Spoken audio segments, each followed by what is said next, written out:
तेरा एहसान ओ बाबा कभी ना भूल पाएंगे। तेरा एहसान ओ बाबा कभी ना भूल पाएंगे। दिया है दान जीवन का भला क्यों भूल पाएंगे। दिया है दान जीवन का भला क्यों भूल पाएंगे। तेरा एहसान ओ बाबा कभी ना भूल पाएंगे।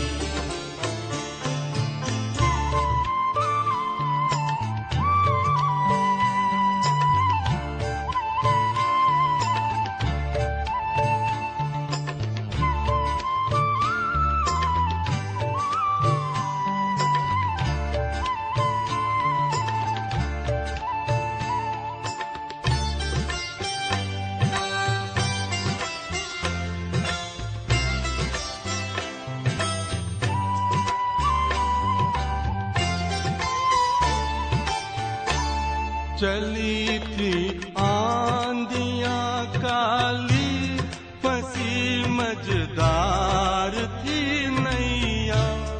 तुम्हें जी भर पुकारा था बचा ले आके खेवैया।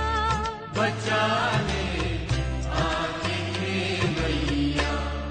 उसी दम तेरा वो आना बचाना न भुलाएंगे। तेरा एहसान ओ बाबा कभी ना भूल पाएंगे।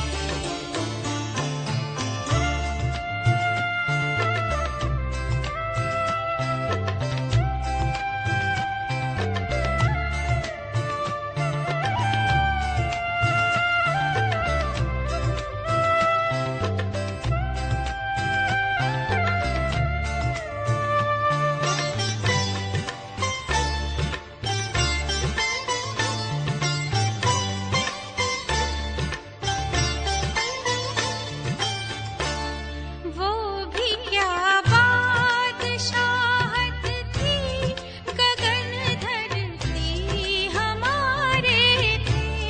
हवा ये चांद सूरज सब हमारे ही सहारे थे। हमारे ही सहारे थे। वो ताजो तख्त का फिर से दिलाना क्यों भुलाएंगे। तेरा एहसान ओ बाबा कभी ना भूल पाएंगे।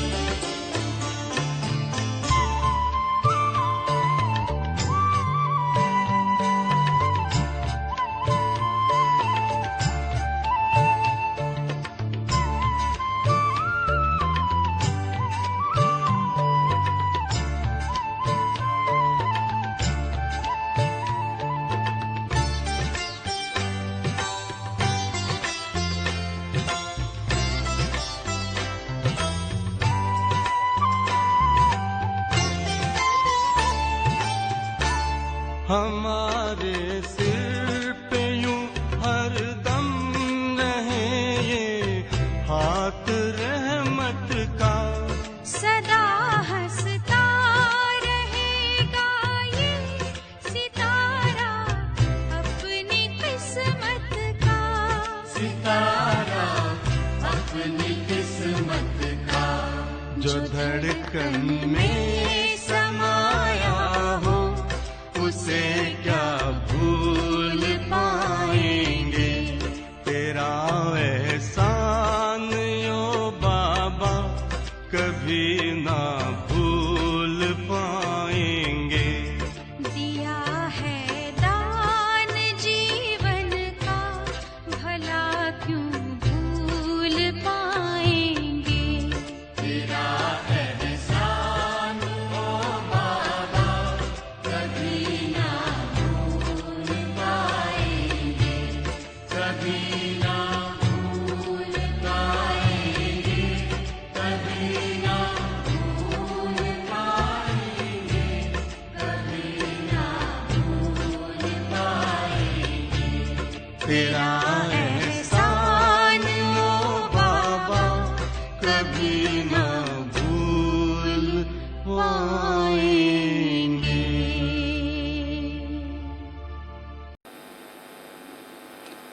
शांति। बाबा कहते बच्चे, परमात्मा का परिचय परमात्मा ने ही आकर हम आत्माओं को दिया है और नशा चढ़ाया है कि तुम सालिग्राम हो, शिव की संतान हो। और शिव की संतान होने के नाते तुम जितना परमात्मा को याद करोगे, जितना उन्हें उनके साथ योग लगाएंगे, उतना ही तुम आत्माओं की गति सद्गति भी सहज ही हो जाएगी। और हम बच्चे जितना शिव परमात्मा को याद करेंगे तो हमारे पाप कर्म भी कम होते जाएंगे। 29 तारीख की वाणी है, मीठे बच्चे, तुम्हें नशा रहना चाहिए कि जिस शिव की सभी पूजा करते हैं वह अभी हमारा बाप बना है। हम उनके सन्मुख बैठे हैं। प्रश्न है, मनुष्य भगवान से क्षमा क्यों मांगते हैं? क्या उन्हें क्षमा मिलती है? उत्तर, मनुष्य समझते हैं हमने जो पाप कर्म किए हैं उसकी सजा भगवान धर्मराज से दिलाएंगे, इसीलिए क्षमा मांगते हैं। लेकिन उन्हें अपने कर्मों की सजा कर्म भोग के रूप में भोगनी ही पड़ती है। भगवान उन्हें कोई दवाई नहीं देता। गर्भ जेल में भी सजाएं भोगनी है। साक्षात्कार होता है कि तुमने यह किया है, ईश्वरीय डायरेक्शन पर नहीं चले हो, इसीलिए यह सजा है। गीत बजा है, तूने रात गवाए सोए के, दिवस गवायो खाए। ओम शांति। यह किसने कहा? रूहानी बाप ने कहा। वह है ऊंचते ऊंच, सभी मनुष्यों से भी, सभी आत्माओं से भी ऊंच। सब में आत्मा ही है ना, शरीर तो पाठ बजाने के लिए मिला है। अभी तुम देखते हो सन्यासियों आदि के शरीर का भी कितना मान होता है, अपने गुरुओं आदि की कितनी महिमा करते हैं। यह बेहद का बाप तो गुप्त है। तुम बच्चे समझते हो शिव बाबा ऊंचते ऊंच है, उनसे ऊंच कोई है नहीं। धर्मराज भी उनके साथ है, क्योंकि भक्ति मार्ग में क्षमा मांगते हैं। हे भगवान, क्षमा करना। अब भगवान क्या करेंगे? यहाँ गवर्नमेंट तो जेल में डालेगी। वह धर्मराज गर्भ जेल में दंड देते हैं।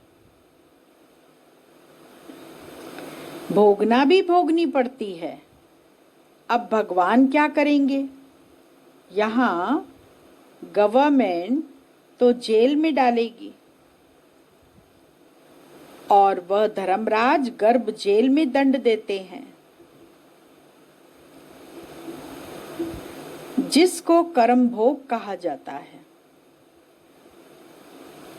अभी तुम जानते हो कर्म भोग कौन भोगते हैं? कर्म भोग कौन भोगते हैं? क्या होता है? कहते हैं हे प्रभु क्षमा करो, दुख हरो, सुख दो। अब भगवान कोई दवाई करते हैं क्या? वह तो कुछ कर न सके, तब भगवान को क्यों कहते हैं? क्योंकि भगवान के साथ फिर धर्मराज भी है। धर्मराज है सजा देने वाला, भगवान भी है और धर्मराज भी है। बुरा काम करने से जरूर भोगना पड़ता है। गर्भ जेल में सजा भी मिलती है। साक्षात्कार सब होते हैं, बिगर साक्षात्कार सजा नहीं मिलती। गर्भ जेल में तो कोई दवाई आदि नहीं है। वहाँ सजा भोगनी पड़ती है। जब दुखी होते हैं तब कहते हैं भगवान इस जेल से निकालो। अभी तुम बच्चे किसके सामने बैठे हो? ऊंच ते ऊंच बाप है, परंतु है गुप्त, और सभी के तो शरीर देखने में आते हैं। यहाँ शिव बाबा को तो अपना हाथ पांव आदि है नहीं। फूल आदि भी कौन लेंगे? इनके हाथ से ही लेना होगा अगर चाहें तो, परंतु कोई से भी लेते नहीं। जैसे वह शंकराचार्य कहते हैं हमको कोई छुए नहीं, तो बाप कहते हैं हम पतितों का कुछ भी कैसे लेंगे? हमको फूल आदि की दरकार नहीं। भक्ति मार्ग में सोमनाथ आदि के मंदिर बनते हैं, फूल चढ़ाते हैं, परंतु मुझे तो शरीर है नहीं। आत्मा को कोई छुएगा कैसे? कहते हैं हम पतितों से फूल कैसे बने? हम पतितों से फूल कैसे लेवें? कोई हाथ भी नहीं लगा सकते, पतितों को छूने में न दें।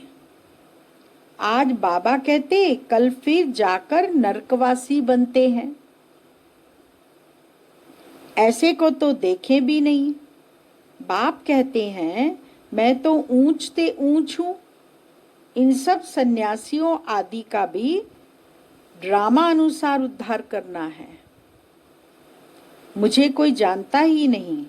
शिव की पूजा करते हैं, परंतु उनको जानते थोड़ी हैं कि यह गीता का भगवान है और यहाँ आकर ज्ञान देते हैं। गीता में कृष्ण का नाम डाल दिया है। कृष्ण ने ज्ञान दिया, बाकी शिव क्या करते होंगे? तो मनुष्य समझते हैं वह आते ही नहीं। अरे पतित पावन कृष्ण को थोड़े ही कहेंगे, पतित पावन तो मुझे कहते हैं ना। तुम्हारे में भी कोई थोड़े हैं जो इतना रिगार्ड रख सकते हैं। रखते कितना साधारण है, रहते कितना साधारण है, समझाते भी हैं। मैं इन साधुओं आदि सबका बाप हूँ। जो भी शंकराचार्य आदि हैं, इन सब की आत्माओं का मैं बाप हूँ। शरीरों के बाप जो हैं वह तो है ही। मैं हूँ सभी आत्माओं का बाप। मेरी सब पूजा करते हैं। अभी वह यहाँ सन्मुख बैठे हैं, परंतु सभी समझते थोड़े ही हैं कि हम किसके सामने बैठे हैं। भगवान के सामने बैठे हैं ऐसा कोई समझते नहीं है। आत्माएं जन्म जन्मांतर से देह अभिमान पर हिरी हुई हैं, इसीलिए बाप को याद नहीं कर सकते, देह को ही देखते हैं। देही अभिमानी हो तो उस बाप को याद करें और बाप की श्रीमत पर चलें। बाप कहते हैं मुझे जानने के लिए सब पुरुषार्थी हैं। अंत में पूरे देही अभिमानी बनने वाले ही पास होंगे। बाकी सब में जरा जरा देह अभिमान रहेगा। बाप तो है गुप्त, उनको कुछ भी दे नहीं सकते। बच्चियां शिव के मंदिर में भी जाकर समझा सकती हैं। कुमारियों ने ही शिव बाबा का परिचय दिया है तो कुमार कुमारियां दोनों जरूर। कुमारों ने भी परिचय दिया होगा। माताओं को खास उठाते हैं क्योंकि उन्होंने पुरुषों से जास्ती सर्विस की है। तो बच्चों को सर्विस का शौक होना चाहिए, जैसे उस पढ़ाई का भी शौक होता है ना। वह है जिस्मानी और यह है रूहानी। जिस्मानी पढ़ाई पढ़ेंगे या ड्रिल आदि सीखेंगे, मिलेगा कुछ भी नहीं। समझो, अभी किसको बच्चा जन्मता है तो धूमधाम से उनकी छठी आदि मनाते हैं, परंतु वह पाएंगे क्या? इतना समय ही नहीं जो कुछ पा सके। यहाँ से भी जाकर जन्म लेते हैं, परंतु वह भी समझेंगे तो कुछ नहीं। यहाँ का बिछड़ा हुआ होगा तो जो सीख कर गया होगा उसी अनुसार छोटेपन में ही शिव बाबा को याद करता होगा। यह तो मंत्र है ना, छोटे बच्चों को सिखलाएंगे। वह बिंदु आदि तो कुछ समझेगा नहीं, सिर्फ क्या करेगा, शिव बाबा कहते रहेंगे।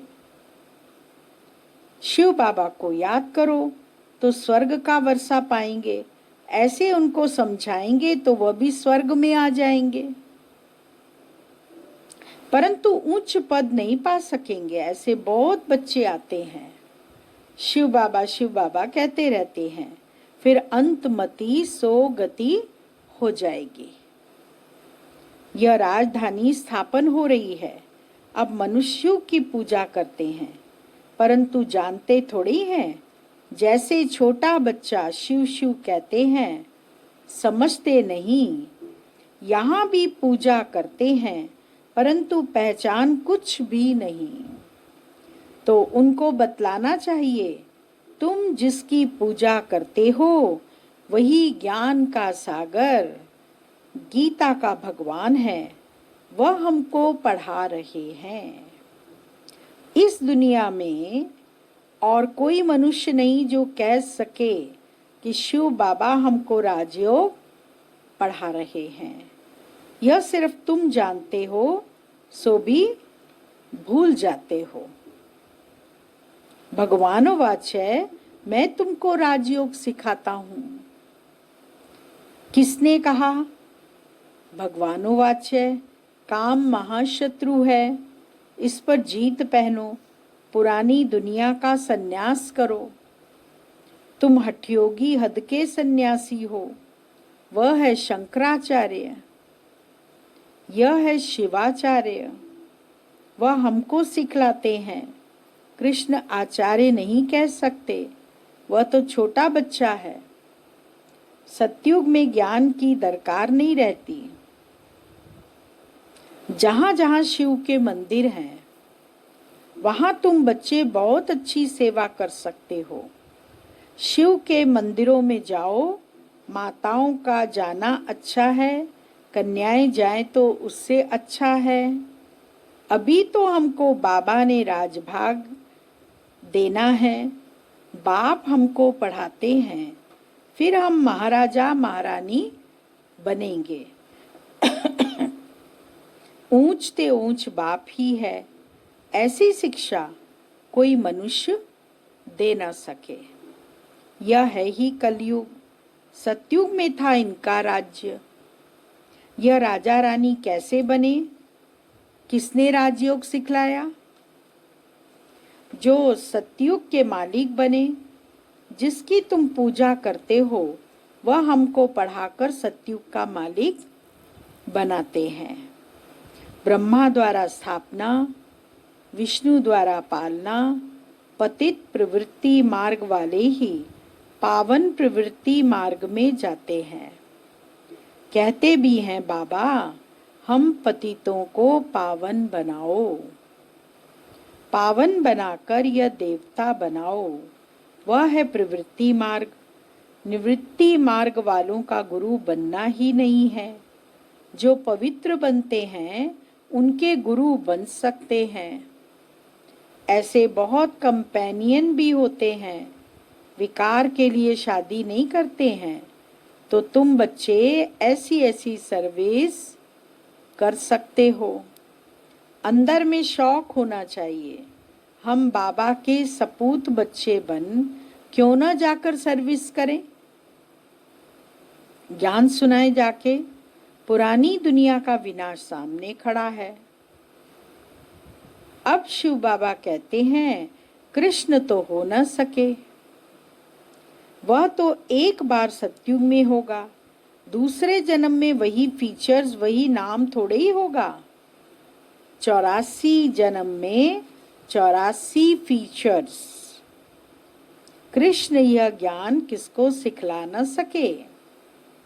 वह कृष्ण कैसे यहाँ आएंगे? अभी तुम इन बातों को समझते हो। आधा कल्प अच्छे जन्म होते हैं, फिर रावण राज्य शुरू होता है। मनुष्य हूबहू जैसे जानवर मिसल बन जाते हैं, एक दो में लड़ते झगड़ते रहते हैं। तो रावण का जन्म हुआ ना, बाकी 84 लाख जन्म तो है नहीं। इतनी वैरायटी है, जन्म थोड़े इतने लेते हैं। तो यह बाप बैठ समझाते हैं, वह है ऊंच ते ऊंच भगवान। वह पढ़ाते हैं। नेक्स्ट में फिर यह भी तो है ना, नहीं पढ़ेंगे तो किसी के पास जाकर दास दासी बनेंगे। क्या शिव बाबा के पास दास दासी बनेंगे? बाप तो समझाते हैं, पढ़ते नहीं हो तो जाकर सतयुग में दास दासियां बनोगे। जो कुछ भी सर्विस नहीं करते, खाया पिया और सोया, तो वो क्या बनेंगे? बुद्धि में आता तो है ना क्या बनेंगे? हम तो महाराजा बनेंगे, हमारे सामने भी नहीं आएंगे। खुद भी समझते हैं ऐसे हम बनेंगे, परंतु फिर भी शर्म कहाँ है। हम अपनी उन्नति कर कुछ पा लेवे, समझते ही नहीं। तब बाबा कहते हैं, ऐसे मत समझो, यह ब्रह्मा कहते हैं, हमेशा शिव बाबा के लिए समझो। शिव बाबा का तो रिगार्ड रखना है ना, उनके साथ फिर धर्मराज भी है, नहीं तो धर्मराज के डंडे भी बहुत खाएंगे। कुमारियों को तो बहुत होशियार होना चाहिए, ऐसे थोड़े यहाँ सुना बाहर गए तो खलास। भक्ति मार्ग की कितनी सामग्री है। अब बाप कहते हैं, विष छोड़ो, स्वर्गवासी बनो, ऐसे ऐसे स्लोगन बनाओ, बहादुर शेरनियां बनो। बेहद का बाप मिला है, फिर क्या परवाह है। गवर्नमेंट धर्म कोई नहीं मानती है, तो वह फिर मनुष्य से देवता बनने कैसे आएंगे? वह कहते हैं, हम कोई भी धर्म को नहीं मानते, सबको हम एक समझते हैं, फिर लड़ते झगड़ते क्यों हैं? झूठ तो झूठ, सच की रत्ती भी नहीं है। पहले पहले ईश्वर सर्वव्यापी से ही झूठ शुरू होती है। हिंदू धर्म तो कोई है नहीं, क्रिश्चियन का अपना धर्म चला आता है, वह अपने को बदलते नहीं हैं। यह एक ही धर्म है जो अपने धर्म को बदल हिंदू कह देते हैं, और फिर नाम कैसे कैसे रखते, श्री श्री फलाने। अभी श्री अर्थात श्रेष्ठ है कहाँ, श्रीमत भी किसी की नहीं, यह तो उन्हों की आयरन एजिड मत है, उनको श्रीमत कैसे कह सकते हैं। अभी तुम कुमारियां खड़ी हो जाओ तो कोई को भी समझा सकती हो, परंतु योग युक्त अच्छी होशियार बच्चियां चाहिए। अच्छा, मीठे मीठे सिकिलदे बच्चों प्रति माता पिता बाप दादा का याद प्यार और गुड मॉर्निंग। रूहानी बाप की रूहानी बच्चों को नमस्ते, और रूहानी बच्चों की रूहानी बाबा को याद प्यार गुड मॉर्निंग नमस्ते। मुख्य सार, पहला पॉइंट, अपनी उन्नति करने के लिए बाप की सर्विस में तत्पर रहना है। सिर्फ खाना पीना सोना यह पद गंवाना है। दूसरा पॉइंट, बाप का और पढ़ाई का रिगार्ड रखना है। देही अभिमानी बनने का पूरा पूरा पुरुषार्थ करना है। बाप की शिक्षाओं को धारण कर सपूत बच्चा बनना है। वरदान है, स्वयं को विश्व सेवा प्रति अर्पित कर माया को दासी बनाने वाले सहज संपन्न भव। स्वयं को विश्व सेवा प्रति अर्पित कर माया को दासी बनाने वाले सहज संपन्न भव। अब अपना समय, सर्व प्राप्तियां, ज्ञान, गुण और शक्तियां विश्व की सेवा अर्थ समर्पित करो। जो संकल्प उठता है चेक करो कि विश्व सेवा के प्रति है। ऐसा सेवा प्रति अर्पण होने से स्वयं सहज संपन्न हो जाएंगे। सेवा की लगन में छोटे बड़े पेपर्स या परीक्षाएं स्वतः समर्पण हो जाएंगी। फिर माया से घबराएंगे नहीं, सदा विजयी बनने की खुशी में नाचते रहेंगे। माया को अपनी दासी अनुभव करेंगे। स्वयं सेवा में सरेंडर होंगे तो माया स्वतः सरेंडर हो जाएगी। स्लोगन, अंतर्मुखता से मुख को बंद कर दो तो क्रोध समाप्त हो जाएगा। ओम शांति।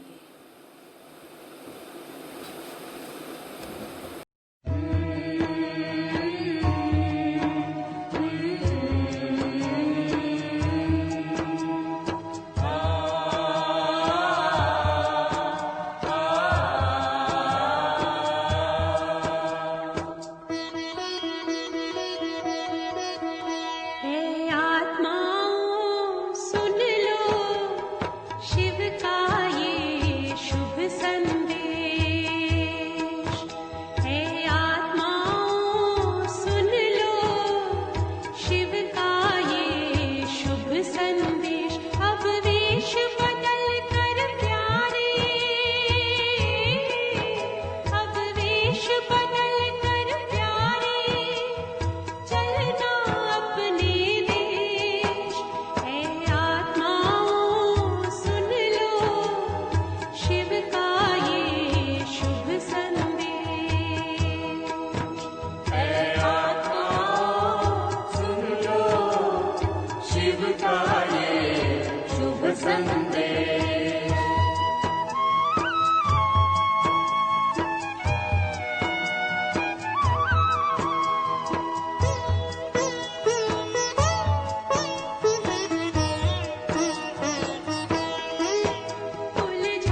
शिव का